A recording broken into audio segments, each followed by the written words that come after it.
sentiti.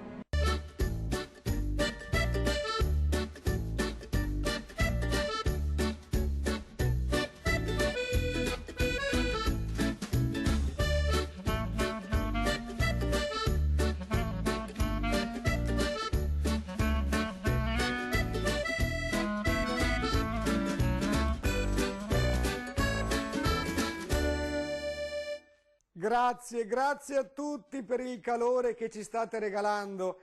Siamo arrivati alla terza puntata di questa nuova edizione della Zanzega. Io ringrazio tutto lo staff che si sta adoperando, in particolar modo il mio compagno di viaggio, il buon vecchio Ivo Gallo, e il regista Claudio Polotto. Pronti per cominciare? Oggi affronteremo un viaggio nelle straordinarie terre del Friuli Venezia Giulia. A margine ringrazio Bruno Bertero, il direttore di promo FVG, e tutto l'incredibile staff che ci ha aiutati a confezionare un percorso davvero bellissimo. Cominciamo!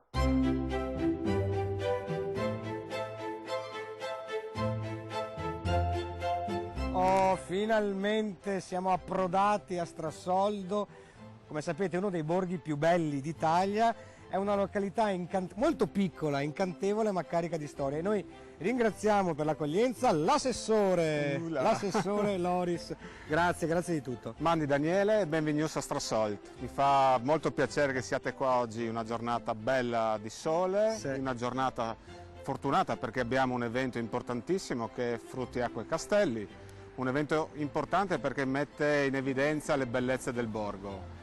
Strassoldo è un piccolo paese, 800 anime, però è ricco di storia, ha un vissuto molto importante e fa parte di un comune, il più grosso della bassa friulana, che è Cervignano del Friuli. Quindi benvenuti, mi fa molto piacere che poi possiate poi girare per le vie del borgo a vedere le cose più caratteristiche, che sono il castello. Anzi, due castelli, esatto. Di sopra e di sotto. Esatto, che appartengono alla famiglia Strassoldo, i due rami. Poi abbiamo delle belle ville storiche, la Villa Vita, dove c'è anche un'azienda vitivinicola importante per il territorio. Abbiamo degli artigiani interessanti, penso che poi riuscirete anche a dare un'occhiata alle loro attività. È una ceramista veramente in gamba che ha una creatività di tutto rilievo. Vedo che c'è molta acqua intorno a Strassoldo, sì, almeno appena arrivati, sì. Subito questo corso d'acqua, credo sia acqua di Risorgiva, esatto. molto interessante, e un mulino qui dietro. Esatto, qui è una zona ricchissima di acque. Strassoldo è cresciuta in un territorio che si chiama di Risorgiva, quindi nasce da sola l'acqua, spunta in superficie e ci sono dei corsi d'acqua molto caratteristici. Questo ha permesso la nascita di vari mulini sul territorio, questo è ancora bello integro, anzi è stato frutto anche di un grande restauro, un grande recupero. Abbiamo la palla funzionante che grazie all'evoluzione tecnica oggi produce anche energia elettrica. Quindi addirittura sì, è utile alla comunità. È utile alla comunità, esatto. Quindi Strassoldo si trova nel cuore del Friuli e da qui ci sono molte possibilità per i turisti. È vero, noi siamo in una posizione fortunata, siamo vicini ad Aquileia, a Grado, a Palmanova, ma anche Udine e Trieste sono facilmente raggiungibili.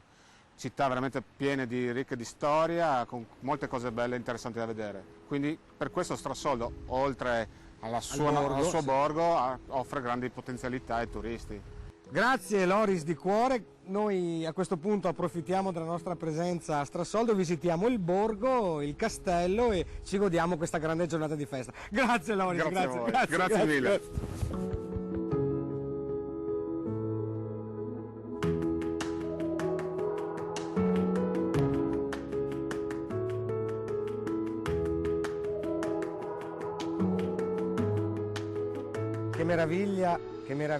Che meraviglia essere qui nel parco del Castello Superiore di Sopra, Superiore di Strassoldo, con la proprietaria della magione, della casa, della dimora, del castello, che dir si voglia, che è Gabriele Williams di Strassoldo. Io intanto ti ringrazio per l'opportunità che mi stai regalando. Grazie a voi per essere venuti a trovarci oggi, che è in corso il nostro evento autunnale che si chiama In Autunno Frutti, Acque e Castelli. Un'occasione durante la quale apriamo due castelli che sono della stessa famiglia da più di 1000 anni, il castello di sopra dove siamo adesso e il castello dei lontani cugini di sotto, per la posizione geografica, uno un po' più a nord e l'altro un po' più a sud. E accogliete arte, dei pezzi di antiquariato o degli oggetti comunque di altissimo pregio. Sì, cerchiamo di proporre un evento di alta qualità, quindi selezioniamo noi proprietari, selezioniamo personalmente tutta una serie di artigiani d'eccellenza provenienti da tutta Italia.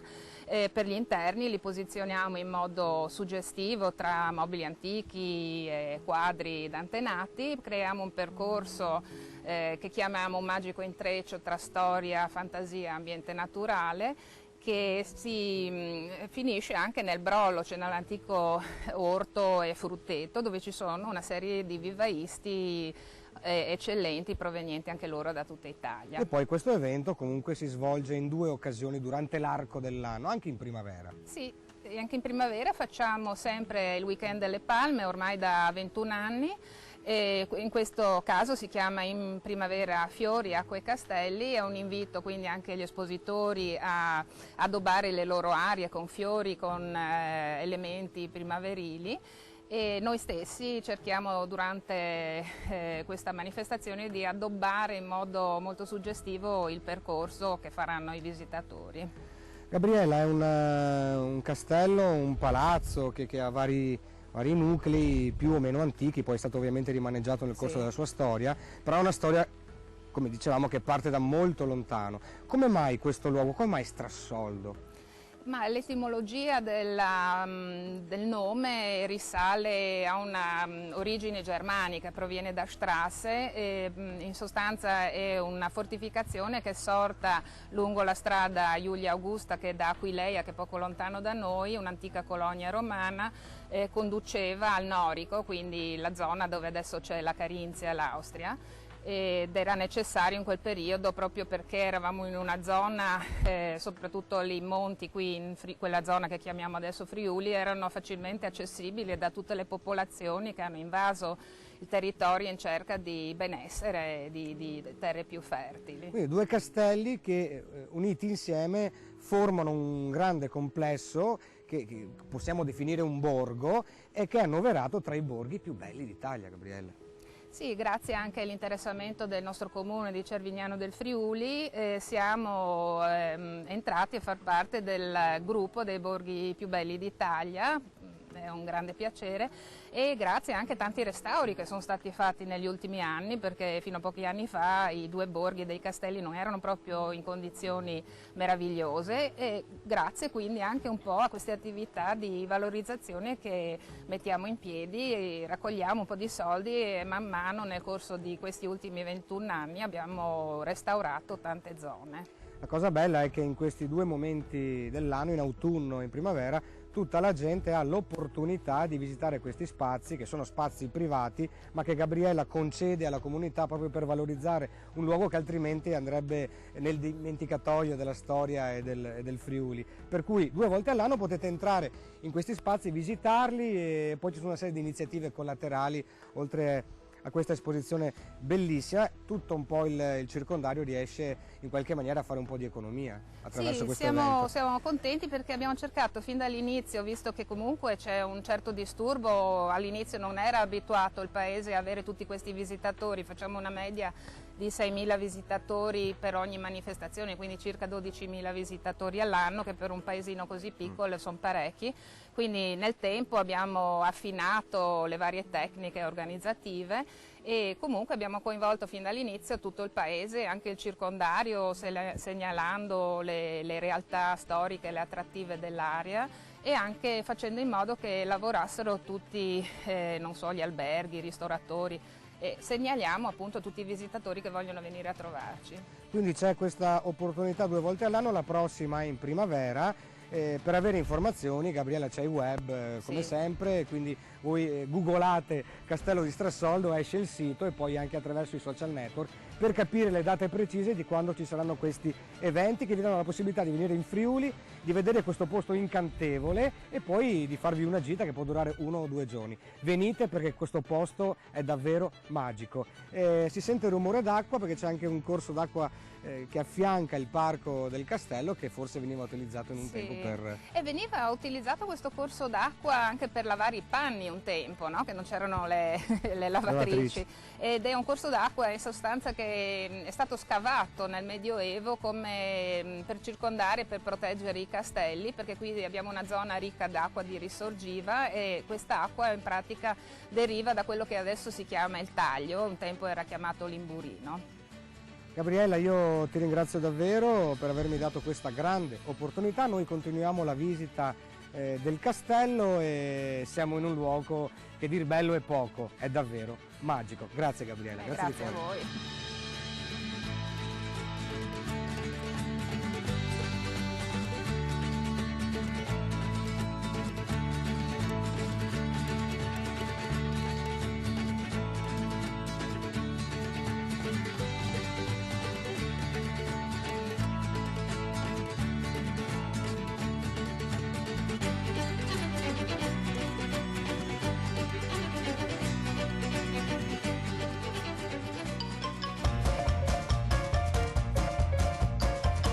Come mai qua?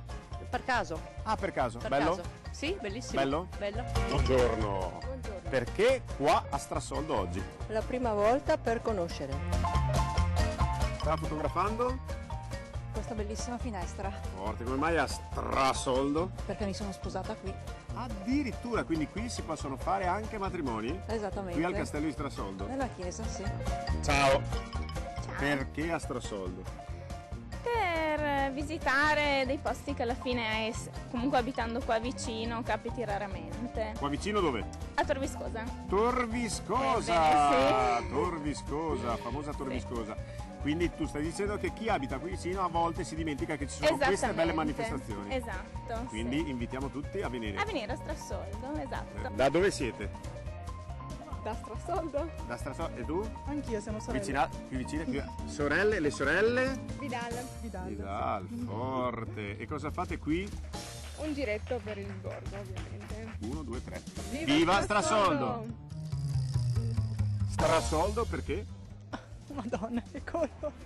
Perché qui perché è una bella giornata e si voleva vedere Strassoldo. Strassoldo, esattamente. La prima volta? All'interno sì, fuori ci sono già stata altre volte, ma all'interno è la prima volta. Da dove viene? Da Pocenia, quindi non tanto lontano da Qui qua. vicino, quindi Sì, anche chi abita qua vicino sa che bisogna venire qua. Esattamente, Ok. esattamente.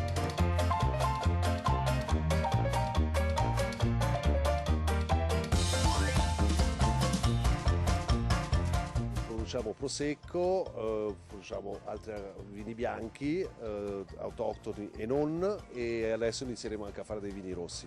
Sì, ma il nome dell'azienda L'azienda perché si è un po' chiama- complicato da... L'azienda è storica è Ritter de Zahoni, che è esiste dal 1850 e io sono la 7ª generazione e da 6 anni mi occupo io direttamente dell'azienda. E so che recentemente avete anche preso un bel premio. Siamo un stati rinoma- premiati con una medaglia di bronzo a Londra ai Prosecco Masters con un blind tasting in mezzo, competendo tra 300 e passa prosecchi. E cin cin!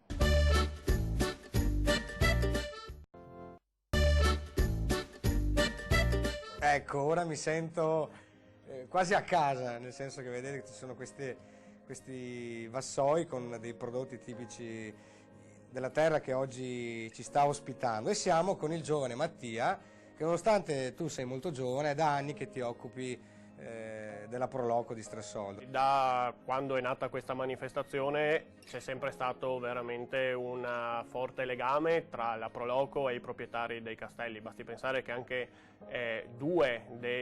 tre dei proprio proprietari dei castelli erano soci fondatori della nostra Proloco, quindi hanno fondato la Proloco. Quindi questo è un sodalizio appunto che continua da anni. Loro mettono a disposizione i propri manieri, noi collaboriamo con loro per quanto riguarda la logistica, il controllo alle porte, la sicurezza nei castelli, nei manieri in queste due manifestazioni, ma logicamente poi la nostra collaborazione non si ferma con loro solo a queste due manifestazioni, ma anche a tutte le altre manifestazioni che vengono fatte, promosse dalla Proloco, da altre associazioni o dal comune. Non ultimo quest'anno siamo entrati anche tra i borghi più belli d'Italia, quindi questo è un altro traguardo che siamo riusciti a raggiungere. La cosa che mi ha ha piacevolmente colpito e stupito è che appena ho messo piede all'interno di Strassoldo, la mia sensazione ed emozione si è subito sposata al fatto che mi sembra proprio vero questo posto, non so come dirti, cioè mi dà l'impressione di essere un posto vero.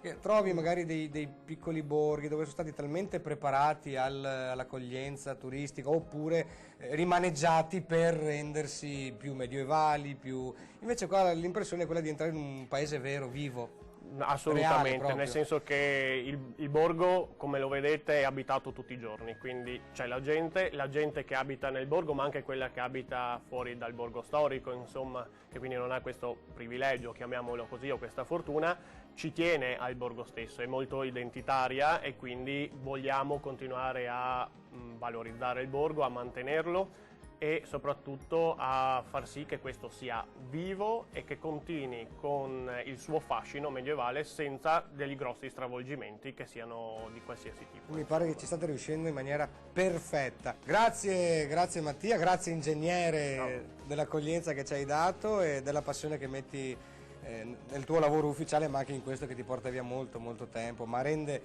preziosa questa piccola località dal fascino e storia davvero unici. Grazie Mattia. Grazie a voi. Noi brindiamo e finito questo brindisi ci sposteremo a Villa Vitas incontrando Roberto che ci parlerà ancora una volta di prodotti del territorio. Evviva! Salute! Cin cin!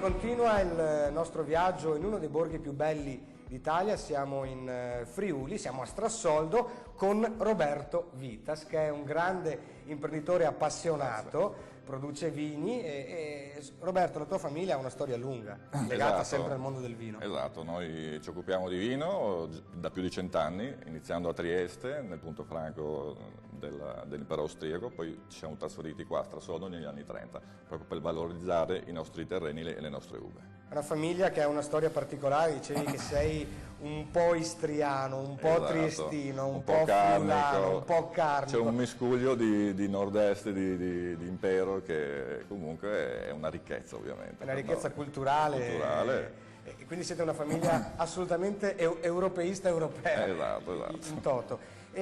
Avete recuperato questo spazio che è davvero molto bello, siamo vicini al castello che prima abbiamo visto appunto di Strassoldo e c'è questa villa che ha uno stile un po' particolare. Esatto. Di che anno è questa villa e cosa avete combinato all'interno? Qual è stato il restauro che avete voluto? La villa è una villa del Settecento, nasce nel 1700, quindi una villa veneta che poi si è trasformata, grazie anche al precedente proprietario nei primi del secolo, in una villa austriaca. Comunque è nata come villa agricola, proprio perché serviva proprio per coltivare e per abitare nei periodi dei vigneti e fare le vendemmie. Qui siamo nella sala del caminetto, dove insomma ci si raduna anche per gli eventi quelli più lieti, per la compagnia, per stare insieme, per fare festa, come in questa giornata bellissima a Strassoldo, e so che avete anche la possibilità di accogliere delle persone all'interno di questo posto. Esatto, organizziamo delle degustazioni, organizziamo degli eventi, in più abbiamo degli appartamenti dove vogliamo accogliere i nostri amici, i nostri clienti e gli avventori che ci fanno il piacere di farci una visita. Infatti, fra poco so che raggiungerai il mio compagno di viaggio Ivo all'interno proprio della cantina del punto vendita, perché avete una tenuta che produce parecchio vino. Produciamo vino, è una piccola produzione però di nicchia e esportiamo molto in 12 paesi diversi e puntiamo soprattutto sui vitigni autoctoni che a noi ci piace proporre all'estero, proprio come il Refosco e il Friulano. Io, carissimo Liam Neeson, Roberto, ti ringrazio per l'ospitalità e per l'accoglienza e ti lascio andare ad incontrare Ivo e lì avrete sicuramente un momento molto bello e molto gustoso, perché vedremo davvero il vino che Roberto Vitas produce in questa tenuta straordinaria. Grazie davvero. Grazie.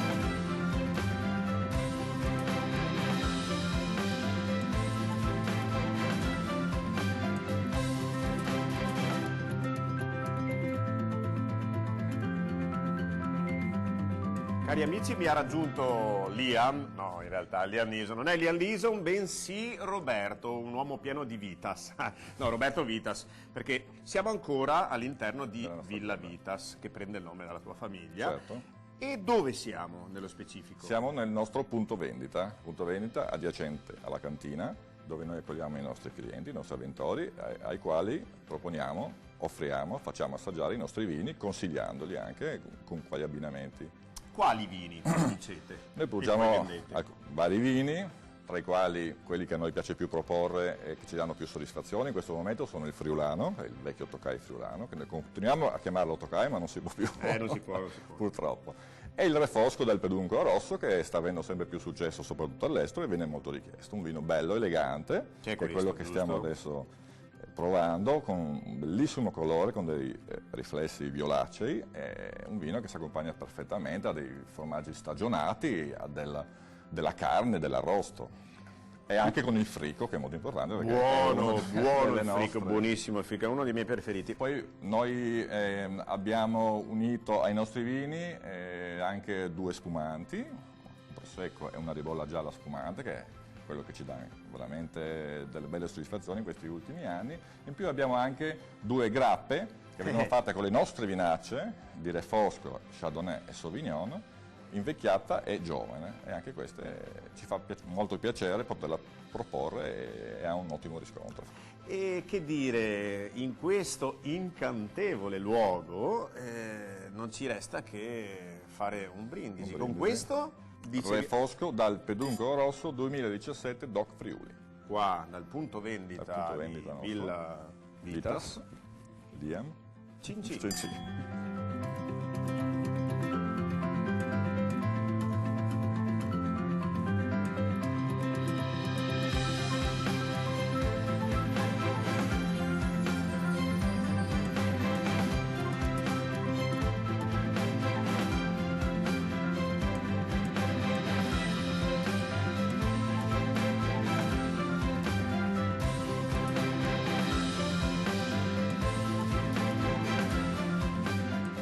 Strassoldo non potevamo non incontrare Anna, perché è un'artista eccezionale. La sua specialità è la produzione di stufe in maiolica. Io prima parlavamo fuori onda, Anna, perché giusto per far capire a chi non lo sa la differenza tra ceramica e maiolica. Qual è la differenza sostanziale? Allora, la sostanziale differenza è che tutte le ceramiche hanno comunque una parte di argilla e una parte vetrosa. La ceramica viene fatta dipingendo sulla parte di argilla bianca, normalmente su caolino, e sopra viene messo uno strato di vetro trasparente, e quella è ceramica. La maiolica invece sull'argilla, cotta naturalmente, viene messo sopra uno smalto che non è altro che un vetro opacizzato, il bianco, normalmente lo stagno che opacizza. Sopra di questo viene dipinto, quindi uno è sotto vetro e uno è sopra il vetro. La maiolica, essendo sopra vetro, non fa tutti quei piccole che si chiamano i cavilli, tutte quelle piccole spaccature tipiche della ceramica. E poi lei si può anche fare leggermente rilievo, quindi poi quando tocca la maiolica ha un'altra sensazione. Ma qualsiasi persona può venire da te, chiederti un progetto per una stufa in maiolica. Esatto, io sono un architetto, sono laureata al Politecnico di Torino, però ho fatto anche la scuola di ceramica di Albisola, per cui io, con tutte queste cose posso riuscire a mettere insieme un oggetto che sì ha delle grandi caratteristiche tecniche, ma anche delle artistiche. Ho messo insieme la tradizione della ceramica ligure con la tradizione delle stufe, che invece è friulana. Insomma, chi passa a Strassoldo fa una tappa in questa bottega, che peraltro è inserita nel castello di Strassoldo, corpo di guardia. E quindi è molto antica anche l'edificio. La parte più antica è l'esterno della torre, che è del 1260, la torre scudata, che praticamente permetteva al castello di difendersi. Dopodiché ci sono tutte le mura che circondavano il borgo, che passano dentro casa mia, e poi quindi chi riusciva a passare dalla torre veniva preso dal secondo fossato, dalla parte dietro. C'è molta storia, è molto bello, e Strassoldo è tutto molto vero. Ti ringrazio di cuore, Anna, grazie infinite. Grazie a voi. E noi andiamo per un attimo a vedere dove era assegnato, dove c'era l'antico confine tra l'Austria e l'Italia, proprio qui, a Strassoldo.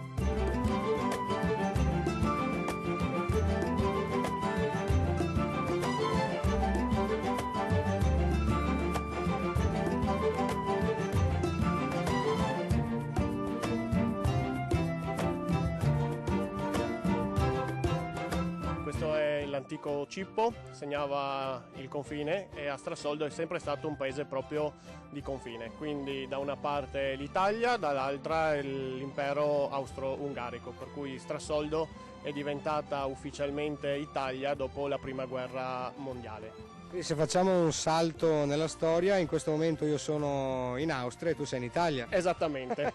Diciamo che a molti di noi piacerebbe esattamente il contrario, essere dall'altra parte e qualcuno in Italia, però insomma diciamo che c'era ancora una forte identità anche dalle nostre parti dell'ex Austria, anche perché noi abbiamo ancora un sistema tavolare che è diverso dal sistema catastale italiano, ma ormai da 100 anni e passa siamo in Italia e quindi ci sentiamo anche noi italiani. Ascolta, io per via dell'IVA, di altre cose, mi fermo un attimo di qua, tu stai pure dall'altra parte.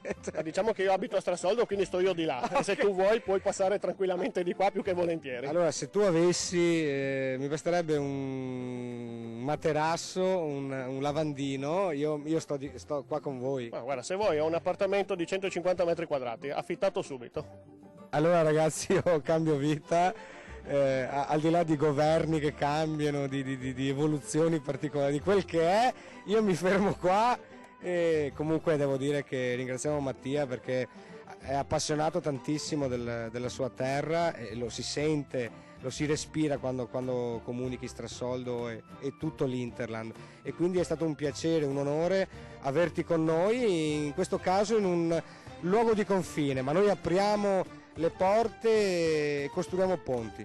Assolutamente sì, come ho detto 100 anni che ormai siamo in Italia, ben volentieri abbiamo abbattuto questo confine e siamo pronti a battere anche i prossimi confini, aspettando tutti i turisti che vogliono venirci a trovare. Grazie Mattia, grazie. Abbracciami, abbraccio al confine.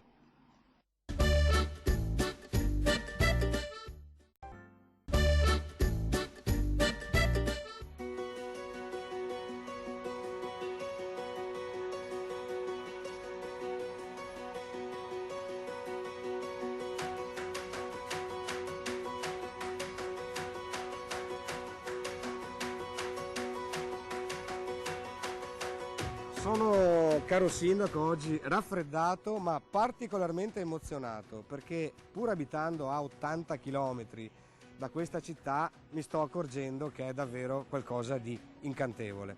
Bellissima, Palmanova.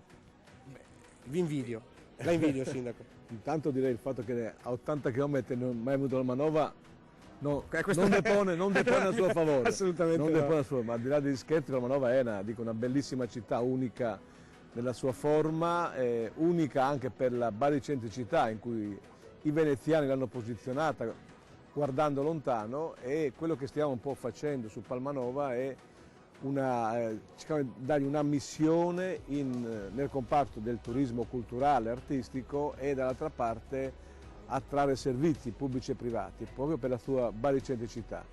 Palmanova fino a 25 anni fa era una città militare, viveva di economia del mondo militare, avendo 5.000 militari contro 5.000 abitanti. Tantissimo. Un terzo di Palmanova sono caserme. Oggi Palmanova sta cercando un suo futuro diverso, nuovo, e lo stiamo cercando, dico io, di posizionarla in un percorso che è legato al discorso UNESCO. Abbiamo ottenuto la nomination nel 2017, siamo entrati nel Blog Bay d'Italia, facciamo rete con Cividale, Aquileia, altre città UNESCO e con tutto quello che è il mondo culturale, con il grande aiuto di Promoturismo, no? Che sta facendo grandi cose per cercare di dare un futuro nuovo in un'economia chiaramente che si sta sviluppando, dove Palmanova sta svolgendo e può svolgere un ruolo importante in quello che a mio avviso è il futuro dell'economia italiana, che è nella ricerca del trovare comparti economici nuovi che sono il turismo, ma soprattutto un turismo sano legato all'ambiente, legato al territorio e legato alla cultura e alla storia di questo paese. Perfetto.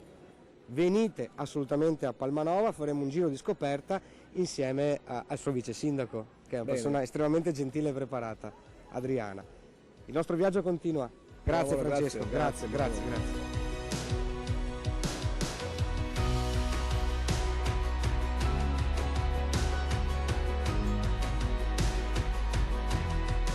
Eccomi qua, Adriana.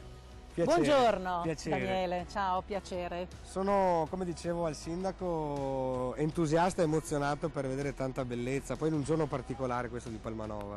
Sì, ci troviamo nel giorno di mercato, che è un evento fieristico da più di 100 anni, presente qui nella nostra città. Addirittura già al tempo della Serenissima Palmanova era un luogo di mercato. E possiamo dire che questa realtà economica ha avuto un grande slancio negli anni 30 del 1900, aprendo anche a un foroboario, quindi a un mercato animale e a diversi generi merceologici. Oggi qui in piazza abbiamo ciò che resta di quel mercato, che è comunque un'importante piazza con circa un centinaio di presenze di venditori. E poi siamo contornati da dei monumenti davvero unici al mondo. Sì, ci troviamo in una piazza che è ampia circa 20.000 metri quadri, per cui una piazza grande, si chiama Piazza d'Armi in linguaggio veneto, per i veneziani era il punto di ritrovo delle milizie e quindi offre veramente un grande scenario ed è incorniciata da altrettanti eleganti palazzi e statue dei provveditori generali che qui vediamo alle nostre spalle essere proprio delle opere d'arte legate al primo Seicento.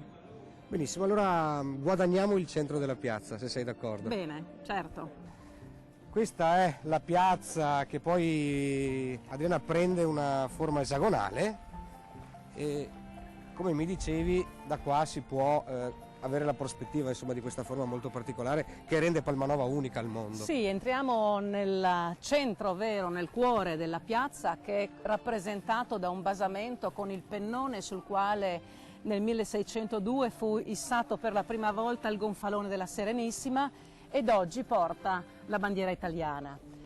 Dicevo, è un punto centrale perché avremo modo di assistere alla sua struttura radiale, radiocentrica, per cui dalla piazza dipartono le strade, dipartono le contrade, i borghi, che danno accesso alle tre porte, unici punti di ingresso alla città. E quindi possiamo avere questa idea di radialità che la rende unica nel suo genere. E poi c'è anche ovviamente il potere religioso dell'epoca rappresentato dalla magnificenza di questa chiesa. Da questo Esatto, Duomo. noi abbiamo qui veramente la possibilità di vedere su tre punti e su tre collocazioni il Duomo, il potere religioso, un magnifico edificio del primo Seicento. Abbiamo la visione del Palazzo Municipale, ex già Palazzo del Provveditore Generale, che è la massima autorità qui nella città, nella fortezza di Palma, e poi abbiamo il Palazzo del Governatore alle Armi, che era il sovrintendente generale alle milizie. Quindi in questa piazza si mettono, oltre a palazzi signorili presenti, anche rimodulati nel corso del tempo, importanti elementi architettonici. Adriana, io ti ringrazio, adesso esploreremo proprio quell'area della città che la rende famosa in tutto il mondo, che sono le fortificazioni, che poi sono anche patrimonio dell'umanità. Sì, sono patrimonio dell'umanità perché noi facciamo parte di un sito seriale che ha per tema le opere di difesa veneziane, che sono sì tutto l'aspetto della fortificazione, ma in particolare le fortificazioni alla moderna che la contraddistinguono in questa struttura bastionata di fronte nei confronti del nemico e della difesa. Grazie mille Adriana. Grazie infinite. Il nostro viaggio continua. Eccolo qua, Capelli qua. Buongiorno. Buongiorno, come mai a Palmanova? Perché oggi è lunedì e bisogna fare il mercato, se mai si può. Di dove sei? Di Ontagnano, Che è qua vicino? 2 chilometri. Ah, bello, però sei friulano. Esatto. Sì, sono puro sangue. Perfetto, un puro sangue. Quando si finisce la costruzione della casa si fa una festa da noi, che si chiama Zanzega, che è il titolo anche della nostra trasmissione. Da voi? All'Icof. Ah, l'Icof. Sì. L'Icof. Sì. Se mangia, se beve. Se mangia, se beve, se fa festa e se va a dormire quando si può. Perfetto, bene, allora te saluto. Come si dice? Te saluti? Ti saluti. Te saluti, Stammi bene. Mandi, stammi ciao, bene. ciao, Ciao, grazie. ciao, Mamma, ciao. ciao, bien, ciao. Domandina. Perché Palmanova? Perché c'è il mercato. Abita qua? No, vicino. Però il mercato di Palmanova è bello. Sì, è migliore. È il migliore, perfetto. Mandi. Grazie, ciao. grazie. Una domanda da $1 milione. Qui, visto che è di Manzano, è Sal friulano, giusto? Sì, Dio. È friulano. Quando si finisce una casa, si fa una grande festa. Sì. Come si chiama qui? Licof. Licof. È bella la festa. Noi la chiamiamo Zanzega, che è anche il nome della nostra trasmissione. Ok, quindi potremmo fare una versione friulana e la chiamiamo Licof. Licof. Si finisce la casa e si fa una festa. Come si chiama? Non sentimi. Lasci stare. No, lasci stare, guardi, non mi interessa. No. Non mi interessa, guardi.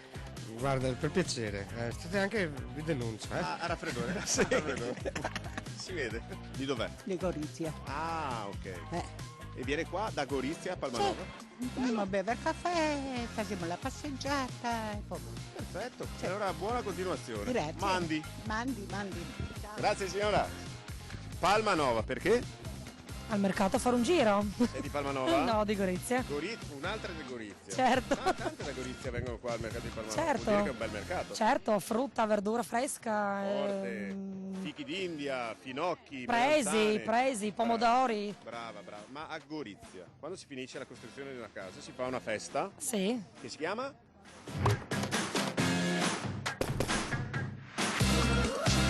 Facci parcheggi. Buongiorno, sei in bici e abita qua vicino, vero? Come? No, è in bici, quindi abita qua vicino, è di Palmanova? Sì. Come mai oggi a Palmanova? No, io sono proprio di Palmanova, sono nata qua io. Quindi abita qua vicino? Sono palmerina, sì. Quindi non è qui oggi per il mercato? No. È un giro, sta facendo un giro, sta un facendo le giretto, commissioni. sì. Perfetto. Sono nata io, sono palmerina. E Palmerina? Palmerina. Gli abitanti di Palmanova si chiamano Palmanova, Palmerina. Ma sì. il dialetto i palmerini parlano una lingua leggermente diversa rispetto al friulano? No, io parlo sia dialetto, italiano e friulano. Tutto quanto? Sì, E tutto quindi un quanto. saluto in palmerino, un saluto guardando là, cosa si può dire? Mandi, grazie Buona Palmerina, giornata. saluti, molto gentile. Perché a Palmanova? Cosa perché Palmanova? Perché sei a Palmanova? Cosa ci fai a Palmanova? Perché abito qua. Come si chiamano gli abitanti di Palmanova? Palmarini. Quindi tu sei una palmarina? Sì. Potresti dire viva la Zanzega con me? La Zanzega è la trasmissione che... La che? Zanzega. Quindi al 3, 1, 2, 3, viva la Zanzega. Mandi? Ciao, grazie.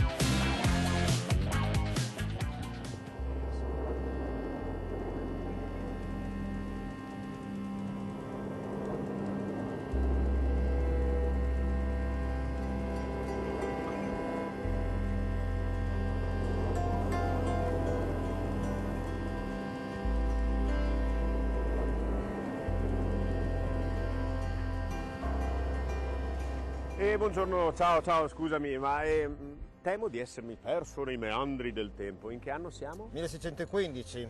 1600. Scusami. Alto là, dovete darmi del voi, sono un capitano. Allora noi ci scusiamo. E dove siamo? Siamo a Palmanova sul baluardo Garzoni. La spada? Questa qua la mia spada personale. La vostra spada? La nostra spada personale. Quindi questa vostra spada, ma contro chi? Contro le truppe asburgiche che stanno cercando di avanzare e conquistare territori della Repubblica di Venezia.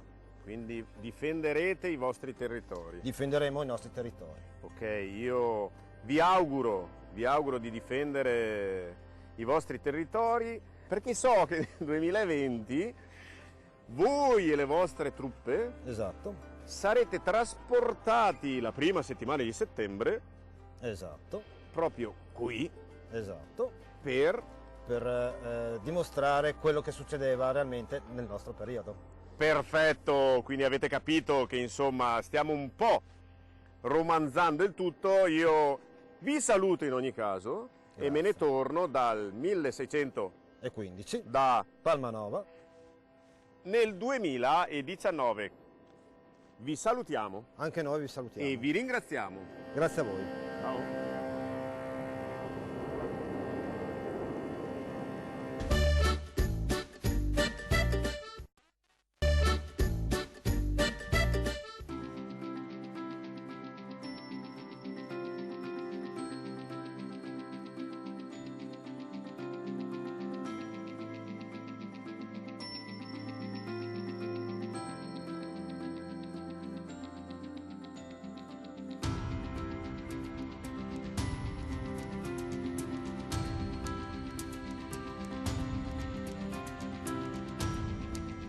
Luca, io ho un po' di paura perché ho un po' di claustrofobia, però siamo innanzi a una meraviglia dell'ingegneria, quindi vale la pena visitare questi luoghi, ma inquadraci un po' la situazione. Certo, allora Daniele, siamo in una grotta, no? In una galleria, scusa. Sì. Le gallerie veneziane di Contromina, realizzate proprio dai veneziani per la difesa della città. Sono posti misteriosi e affascinanti che servivano proprio per la difesa della nostra fortezza di Palmanova. Poi c'è tutta una rete di tunnel, perché insomma sono tanti gli spazi da percorrere. E qual era lo scopo di questa struttura così imponente, così importante, così nascosta? Sì, intanto ci sono, come dicevi prima, ci sono ben 4 chilometri di queste gallerie tutte intorno a Palmanova. 4 chilometri, però ce ne saranno ancora altre ancora da scoprire. E lo scopo era quello di andare sotto il nemico, che stava sopra di noi a circa 9 metri di profondità, noi siamo a 9 metri di profondità, e cercare di rompere l'assedio facendo saltare in aria queste gallerie, creando quindi una grande buca e facendo cadere i nemici e i cannoni dentro la buca e renderli inservibili. E poi ci sono ogni tanto queste piccole teche perché evidentemente è contenuto qualcosa di prezioso. Sì, perché è chiaro, questa nostra galleria è bellissima dal punto di vista della tecnologia militare, però la natura ha fatto il suo corso. Qui vediamo in questa piccola teca 3 perle di grotta, 3 pisoliti, sì. Solo per darvi una sensazione di importanza, la più grande ha più di 200 anni. Ah, che si sono formate col tempo. Si realizzano, sono come degli stalattiti, quindi sono carbonato di calcio che si forma con moltissimi anni, dove la natura crea le sue gemme e noi le abbiamo messe proprio come fossero dei piccoli gioielli preziosi qui dentro. E quindi c'è anche questo incrocio tra appunto architettura militare e poi la natura che fa il suo corso all'interno di questi spazi umidi. Evidentemente il calcare crea queste chicche, queste perle. Sì, qui abbiamo un po' di tutto, no? Abbiamo storia, abbiamo natura, abbiamo anche mistero. Ci sono delle parti della galleria di cui non sappiamo ancora il motivo. Una ce l'abbiamo un po' più avanti, sono questi rami secondari. Ecco, intanto qua, vedi, queste sono le stalattiti che noi siamo abituati a vedere nelle grotte naturali, però anche noi in Palmanova le abbiamo. La natura entra anche negli spazi antropizzati. Esatto, sono molto belle. E ci sono queste gallerie misteriose che non sappiamo a cosa servivano. Abbiamo delle supposizioni, ovviamente, no? Anche questi, vedi, questi mattoni laterali che escono dal muro, a cosa servivano? A cosa serviva? Allora, siccome abbiamo detto che queste gallerie dovevano saltare in aria con dei balenotti di polvere da sparo, la miccia non poteva essere messa per terra, se no si bagnava e non funzionava. E allora la miccia veniva posizionata esattamente lungo questi e quindi rimaneva asciutta e si poteva dar fuoco dall'esterno, evitando di saltare in aria con la miccia. Quindi insomma qualcosa di davvero complesso, funzionale all'attività militare, che è entrata poi all'interno del sito dell'UNESCO. È un sito seriale che mette insieme più fortificazioni. Esatto, 2 anni fa abbiamo avuto proprio la nomina da parte dell'UNESCO come sito di importanza comunitaria insieme ad altre fortezze della Repubblica di Venezia. Ecco qua la galleria di cui ti dicevo prima, misteriosa. Ma non si capisce l'utilizzo Ma allora, ti racconto questa cosa un po' misteriosa. Quando abbiamo sovrapposto questo reticolo a una foto dall'alto, abbiamo visto che cade esattamente perpendicolarmente alla riservetta delle munizioni sopra di noi. Quindi forse volevano farla saltare in aria per non permettere al nemico di prendere le munizioni e le armi. Certo. Quindi tutto ha un senso. Assolutamente sì. E chiunque voglia venire a Palmanova può visitare questa meraviglia, come dicevamo, dell'architettura militare. È possibile? Sì, certo. Queste gallerie sono aperte tutti i weekend con un orario molto elastico e merita proprio la visita. Se vuoi ti racconto anche di questa scritta. Assolutamente sì. Ecco, assolutamente sì. Intanto è una scritta del 1600 e quindi già il fatto che sia conservata fino ad oggi è un elemento importante. C'è una PSI che sta per Passo Veneto e PD che sta per Piede Veneto. Sono le misure del 1600, è come dire metri e centimetri. Le abbiamo ritrovate, le segnavano le persone che hanno realizzato le gallerie per indicare, vedi, c'è una croce e un numero, fino a dove erano arrivati, perché poi si facevano pagare a Passo Veneto di quanto realizzavano. Ok, fantastico, fantastico. Quindi il metro di misura dei lavori di costruzione di queste gallerie è segnato proprio sui muri che sono intorno e sopra di noi. Esatto, Devo dire che è qualcosa di davvero di straordinario e voglio anche anticipatamente ringraziare per l'opportunità che mi stai dando oggi di entrare in questo sito patrimonio dell'umanità, quindi è una cosa che è così vicina ma così misteriosa e bella che vale la pena veramente fare anche una piccola gita a Palmanova per vedere tutto questo. Spero che sia nelle vostre corde, parlo con chi ci sta ascoltando in questo momento. Caro Luca, io ti ringrazio per la tua disponibilità, tu sei anche un assessore di Palmanova, quindi non sei solo appassionato della bellezza di questa città, hai tante cose da fare, insomma il tuo tempo è pieno, però sei stato davvero gentile per darci questa opportunità e per questo io ti ringrazio davvero. Grazie a voi. Adesso fra qualche centinaio di metri emergeremo perché la paura mi sta assalendo e una volta emersi andremo a visitare Porta Udine, sempre a Palmanova.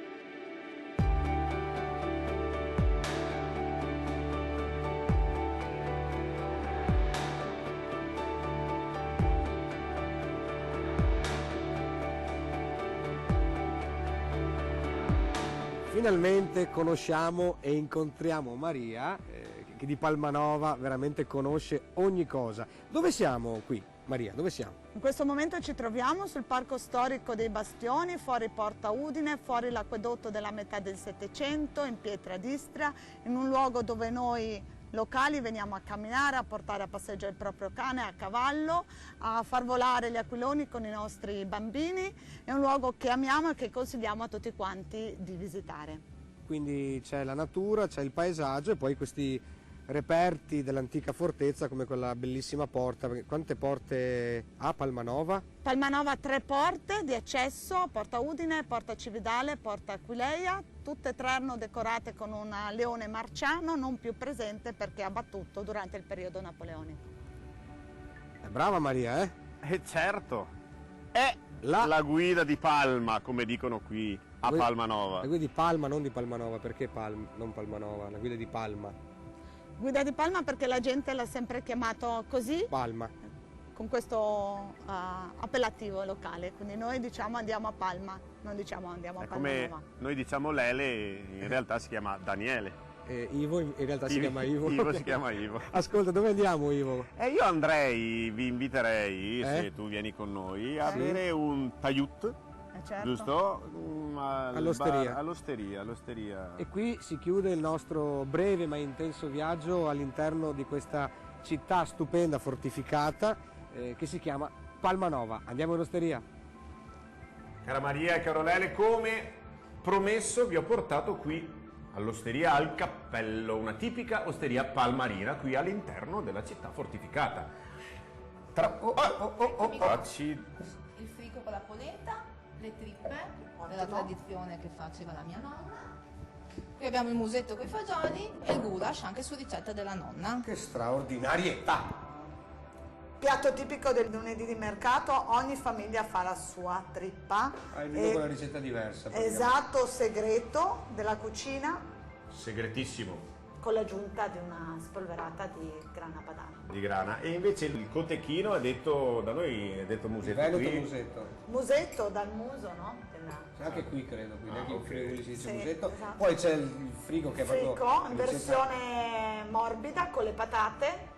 Frico cos'ha dentro il frico? Gli ingredienti del frico? Patate e poi il formaggio, diversa stagionatura, latteria, il montasio, 2 stagionature diverse, ricetta antica conservata addirittura dentro i libri dell'antica biblioteca di Udine. Pensa un po'. E poi abbiamo il goulash che anche questo rinnova proprio l'unione tra nord e est con questa terra meravigliosa di confine. Allora, al mio 3 diciamo è viva Palmanova, siete pronte? Siete pronte ragazze? Qui dall'osteria al cappello, 1, 2, 3 e viva Palmanova!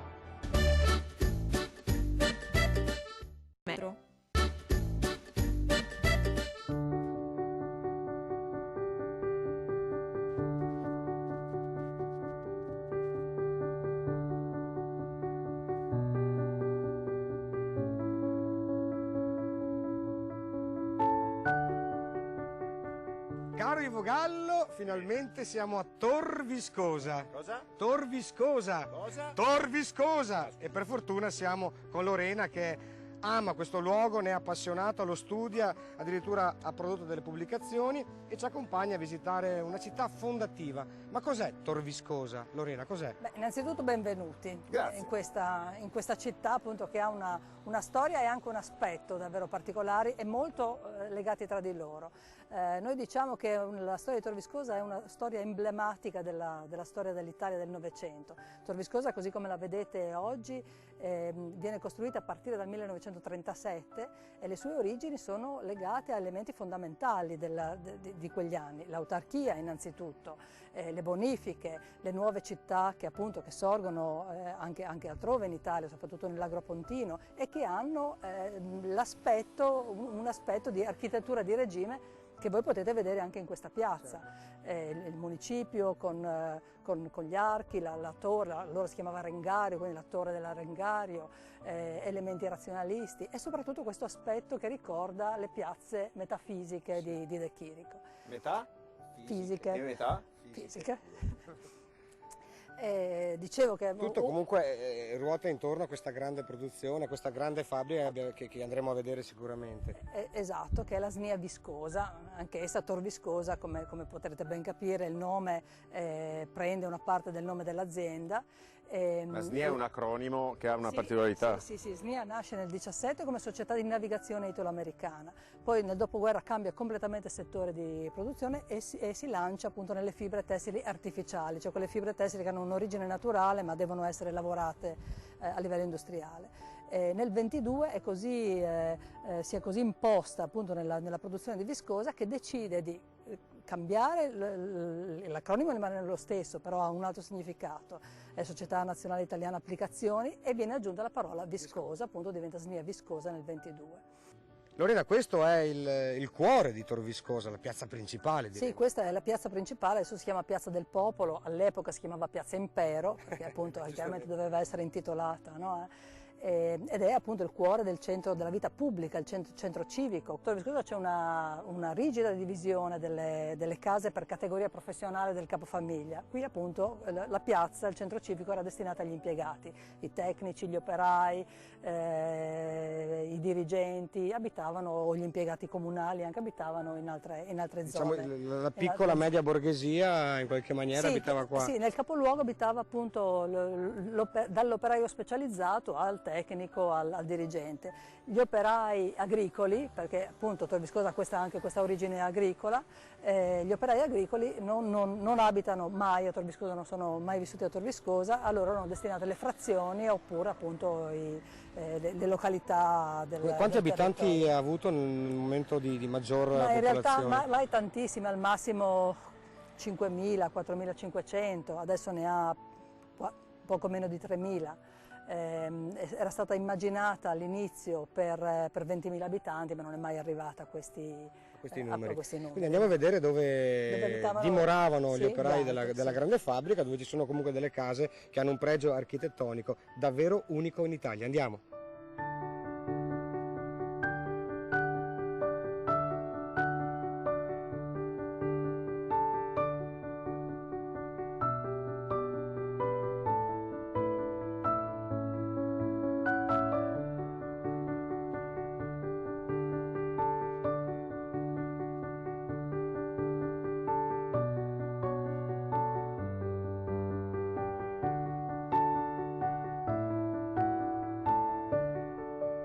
Allora siamo in questa zona di Tor Viscosa che è detta la zona delle colombaie. Perché le colombaie, Lorena? Beh, le chiamano così, probabilmente ricordano un po' le casette dei colombi, credo. Quelle alle nostre spalle invece le chiamano case gialle, quello è ovvio perché insomma sono... possono dipingere di no, rosso, no, assolutamente, può cambiare il nome. Queste sono le case appunto destinate agli operai, sono come vedete i due tipi. Le case gialle cominciano ad essere costruite durante la guerra, in realtà anche le colombaie a partire addirittura dal 43, dalla fine del 43, quindi sotto l'occupazione nazista, però poi vengono completate soltanto negli anni 60, insomma un po' per la guerra, un po' perché il dopoguerra la SNIA cambia un po' la propria politica di distribuzione delle case. case. Le case appunto appartengono, come tutto il resto del paese, in realtà all'azienda, alla SNIA Viscosa. Agli operai viene trattenuta una piccola parte dello stipendio e pian piano poi possono riscattare la casa. Quindi sì, la SNIA assegna appunto anche le case ai propri dipendenti e se da un lato questo può essere un beneficio, un vantaggio, dall'altro però è anche chiaramente un'arma di ricatto, perché perdere il lavoro qua significava anche perdere completamente la perdere la casa, quindi certamente sì, era un modo per fidelizzare diciamo così i propri dipendenti. Però. Ma dopo l'8 settembre cade il fascismo, qui cambia qualcosa? No? Beh sì, appunto dopo l'8 settembre c'è appunto l'occupazione nazista e il cambiamento forse più notevole è quello di una località che è in Comune di Tor Viscosa, che adesso oggi si chiama Villaggio Roma, che è nato come campo di concentramento per i prigionieri dell'esercito britannico, erano soprattutto neozelandesi e sudafricani catturati durante la prima battaglia dell'Alamein, che è l'unica che l'Italia ha vinto. Erano circa 1 migliaio e la SNIA, anche in questo caso, la SNIA chiederà al governo di insediare un campo di concentramento per poter utilizzare i prigionieri certo. Al posto degli operai partiti per la guerra. E quindi dopo l'8 settembre chiaramente il campo si svuota, metà di questi prigionieri decidono di scappare, l'altra metà decide invece di restare nella speranza che l'esercito britannico arrivi a liberarli, in realtà l'esercito tedesco arriva prima e quindi li deportano in Germania. E questo campo si trasforma immediatamente in villaggio operaio per gli operai agricoli. Ospita in un primo momento sfollati da altre zone dell'Italia e del Friuli e poi pian piano si trasforma in villaggio operaio. Insomma, nel presente Tor Viscosa ha queste particolarità che tu ci hai poc'anzi descritto, c'è ancora uno stabilimento che lavora, non quello di un tempo, un'altra fabbrica, quindi c'è anche un indotto economico e poi insomma ci auguriamo che il turismo possa arrivare, quel turismo moderno, educato, gentile, culturale e rispettoso dei luoghi. Sì, la fabbrica è sempre la stessa, in realtà le aziende che ci lavorano stanno lavorando appunto in quello che erano gli edifici storici, ci sono appunto alcuni insediamenti industriali molto interessanti, ci lavorano ancora appunto qualche centinaio di persone e appunto come dicevi tu Tor Viscosa comincia a riscuotere anche un interesse appunto culturale e turistico. Sì. Vabbè, noi andiamo forse a ristorarci, forse no, comunque passeggiamo per la bellissima Tor Viscosa.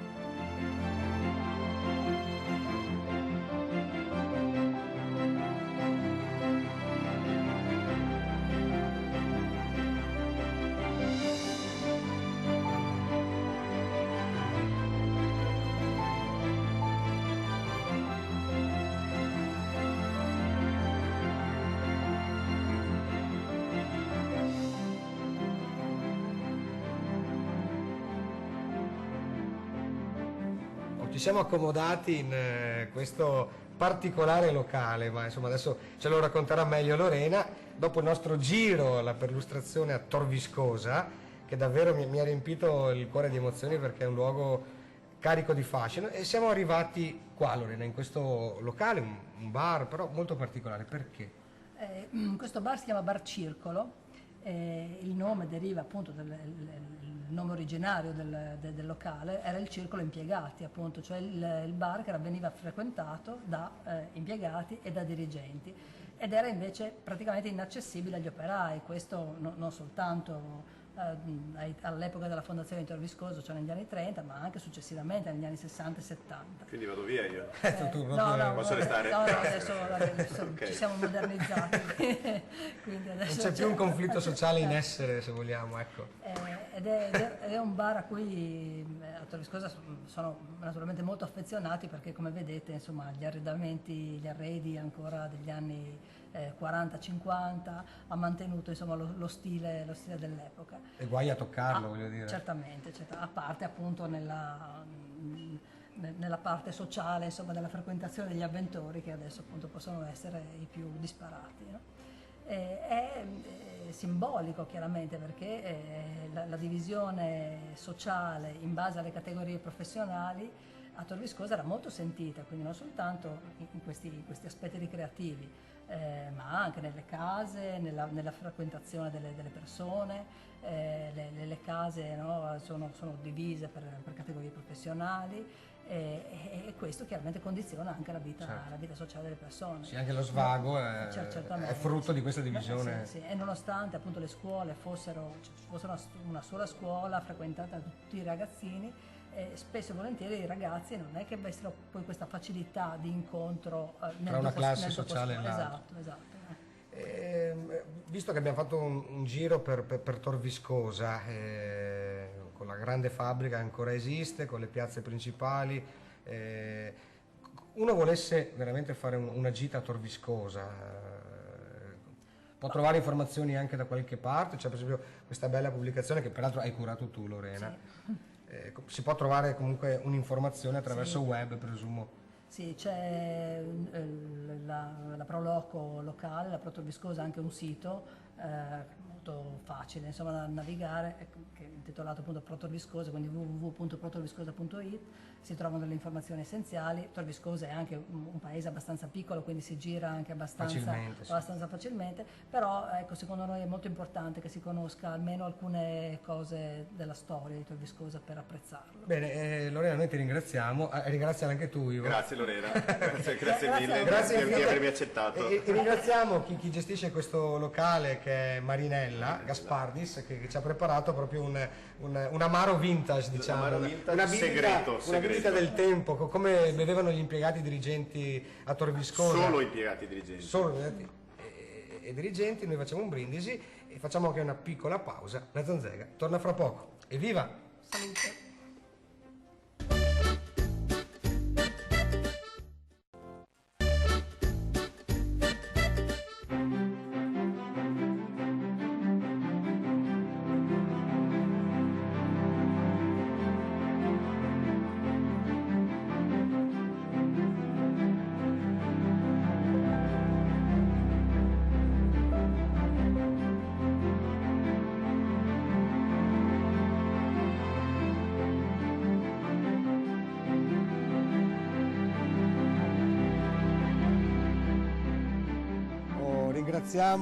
Ringraziamo Ivan che ci ha accolto sul colle che domina tutta la vallata e la pianura. Addirittura mi dicevi che quando c'è una gran bella giornata si vede l'Adriatico. Si vede l'Adriatico, esattamente, si possono vedere nitidamente i palazzi di Lignano Sabbiadoro, di Bibione, tutta la zona laggiù si può tranquillamente vedere il mare, molto bello. Anticamente nei punti più alti si costruivano o i castrum o poi insomma nel Medioevo i castelli per controllare ovviamente l'arrivo di eserciti e per controllare tutto il territorio.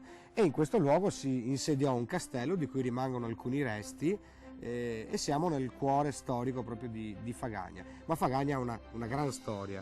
Esattamente, cioè, il primo dato certo è stato in una scrittura del 983, quando Ottone II di Sassonia donò queste terre, questo castrum, lo donò all'allora patriarca di Aquileia. Questo non è in verità un vero e proprio castello, questa è una postazione militare, una postazione di osservazione. Come avevi detto tu prima benissimo, si riesce a spaziare per chilometri, in modo tale da poter riuscire a capire a quei tempi quando una carovana di nemici arrivavano in questa zona. Come potete vedere siamo circondati da delle mura antichissime. Naturalmente però la storia di Fagagna comincia prima del 983, perché qui arrivarono i Longobardi ancora nel VI secolo. In effetti la chiesa dietro le nostre spalle, la chiesa di San Michele, dà quasi un'identificazione, un'identità a questo luogo, in quanto San Michele è il protettore dei Longobardi. Dunque la storia è molto antica. Qui ci sono state costruite 3 cerchia di mura, quelle che sono rimaste ancora intatte, che si possono vedere è la terza cerchia di mura, quella finale in pratica, che è durata fino all'arrivo dei veneziani. Io ti ringrazio per averci accolto, caro Ivan, come ringrazio ovviamente Promo Turismo FVG che ci ha dato la possibilità di conoscerci, e mi raccontavi di un'oasi naturalistica legata alle cicogne molto importante. Esatto, per Fagagna. Un'altra delle perle del nostro paese è sicuramente l'Osi dei Quadris, dove è un centro per il ripopolamento delle cicogne per fare rimanere nel nostro territorio. È un centro molto bello che vi invito ad andare a visitare. Se sei d'accordo noi andiamo a vedere l'oasi delle Cicogne e poi magari ci rincontriamo per un brindisi insieme. Che ne dici? Fatta. Grazie Iva, grazie infinite.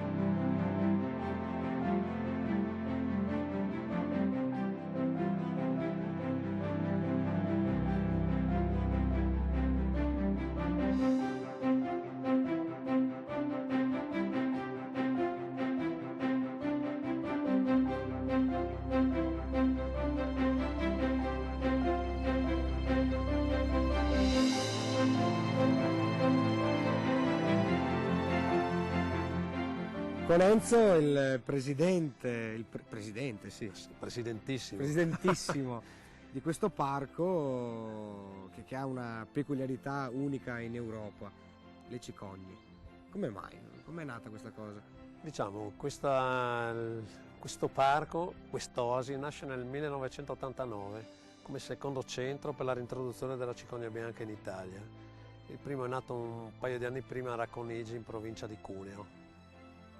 E adesso questo è insomma un punto focale, credo anche per le ricerche, per l'università, dal punto di vista biologico. Avrete delle visite insomma importanti? Sì, beh, innanzitutto abbiamo un progetto con l'Università di Udine, un progetto che riguarda le cicogne e poi non solo l'ibis eremita, che forse qua dietro a me avrete anche già visto in voliera. Per riguardo le visite, abbiamo quest'anno abbiamo superato le 18.000 presenze, calcolando che noi teniamo aperto solo nei fine settimana e durante la settimana però previo prenotazione ci sono un sacco di gruppi, bambini e persone insomma di varietà. Grazie Enzo, grazie di cuore per la pazienza e l'ospitalità. Grazie a voi per l'opportunità. Evviva.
Eccoci a chiudere questa nostra avventura a Fagagna, siamo negli spazi del castello, quindi nel colle che domina tutta questa pianura che abbiamo intorno.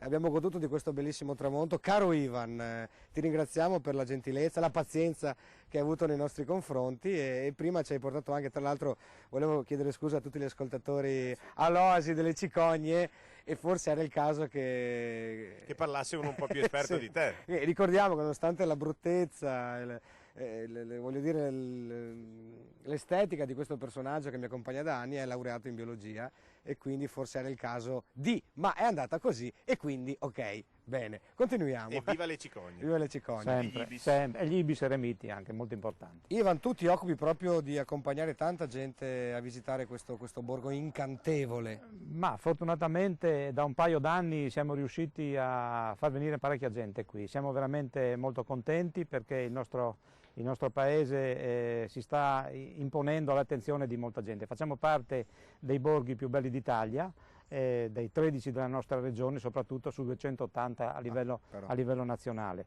Siamo entrati a far parte di questo club perché abbiamo tantissime peculiarità. Naturalmente una grande storia, una storia ultramillenaria, tradizioni ultracentenarie e soprattutto abbiamo dei bellissimi panorami che avete potuto ammirare, una natura splendida come le cicogne hanno testimoniato e soprattutto anche del buon mangiare, del buon bere. Fagagna è anche rinomata per il suo ottimo formaggio. Allora Iva, noi ti ringraziamo per la tua disponibilità e per la passione che metti in quello che fai, come racconti questo tuo borgo incantevole, ripeto, molto bello. Venite a Fagagna, noi ci congediamo da questa meraviglia che sposa storia, paesaggio e prodotti del territorio davvero eccellenti, con un brindisi, io Ivo Gallo, ovviamente il nostro caro buon vecchio Ivan. Negli occhi. Evviva, viva Fagagna! Evviva Fagagna, evviva! Caro Ivo Gallo, è finita anche questa terza puntata della Zanzega. Bella. Ti è piaciuta? Bellissima. Ricapitoliamo, siamo stati a Strassoldo, Castelli, Palmanova, Bastioni, Tor Viscosa, città fondativa e Fagagna. Cicogna. Bene. C'è la di Cicogne? Anche. Castello. Castello. Quindi che dire, noi ringraziamo Promotorismo FVG per l'organizzazione. La nostra puntata è davvero terminata, torniamo se vorrete giovedì prossimo alle 21:15, comunque sempre in replica la domenica pomeriggio alle ore 17. Da Ivo Gallo e Lele Marcassa è davvero tutto, grazie di cuore, alla prossima, ciao!